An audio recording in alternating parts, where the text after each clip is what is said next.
बोलो कृष्ण कन्हैया। लूटी लीधो लूटी लीधो लूटी लीधो रे ओ रे कन्हैया तने लूटी लीधो रे। लूटी लीधो लूटी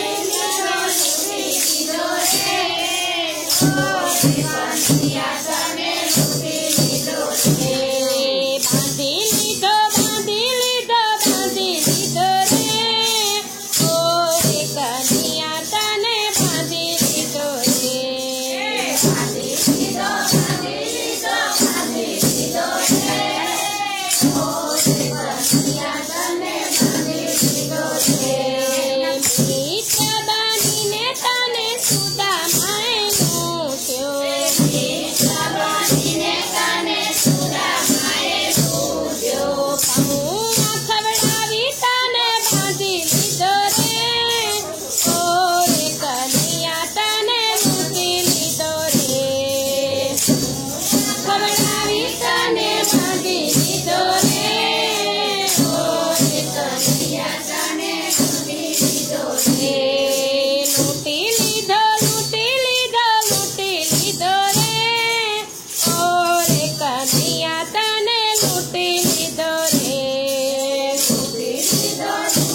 તને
જાય ભોળાનાથ કરો ને ઉપાય મોગવારી વધતી જાય ભોળાનાથ કરો ને ઉપાય નવા નવા મહેમાન આવે નવી નવી આઈટમ બને નવા મહેમાન આવે નવી નવી આઈટમ બને પહેલાના તો તૈયાર દેખાય ભોળાનાથ કરો ને ઉપાય પહેલાના તો તૈયાર દેખાય ભોળાનાથ કરો ને ઉપાય મોગવારી વધતી જાય ભોળાનાથ કરો ને ઉપાય મોગવારી વધતી જાય ભોળાનાથ કરો ને ઉપાય નવી નવી સિરિયલ આવે નવી નવી ફેશન આવે નવી નવી સિરિયલ આવે નવી નવી ફેશન આવે મેકઅપના ભાવ વધી જાય ભોળાનાથ કરો ને ઉપાય મેકઅપના ભાવ વધી જાય ભોળાનાથ કરો ને ઉપાય મોગવારી વધતી જાય ભોળાનાથ કરો ને ઉપાય મોગવારી વધતી જાય ભોળાનાથ કરો ને ઉપાય નવી નવી વહુ આવે નવા નવા કાયદા આવે નવી નવી વહુ આવે નવા નવા કાયદા આવે સાસુના પ્રેશર વધી જાય ભોળાનાથ કરો ને ઉપાય સાસુના પ્રેશર વધી જાય ભોળાનાથ કરો ને ઉપાય મોગવારી વધતી જાય ભોળાનાથ કરો ને ઉપાય મોગવારી વધતી જાય ભોળાનાથ કરો ને ઉપાય માટે બેનો તમે સત્સંગ કરજો માટે બેનો તમે સત્સંગ કરજો માટે બેનો તમે ભજન જ કરજો માટે બેનો તમે ભજન જ કરજો ભોળાનાથ કરશે ઉપાય ભોળાનાથ કરો ને ઉપાય ભોળાનાથ કરશે ઉપાય ભોળાનાથ કરો ને ઉપાય મોગવારી વધતી જાય ભોળાનાથ કરો ને ઉપાય મોગવારી વધતી જાય ભોળાનાથ કરો ને ઉપાય મોગવારી વધતી જાય ભોળાનાથ કરો ને ઉપાય મોગવારી વધતી જાય ભોળાનાથ કરો ને ઉપાય મોગવારી વધતી જાય ભોળાનાથ કરો ને ઉપાય બોલો કૃષ્ણ વધતી જાય ભોળાનાથ કરો ને ઉપાય ભક્ત મિત્રો, જો આપ લોકોને વિડીયો ગમ્યો હોય તો લાઈક કરજો, ચેનલને સબસ્ક્રાઈબ કરજો અને બેલ આઇકન દબાવવાનું ભૂલતા નહીં.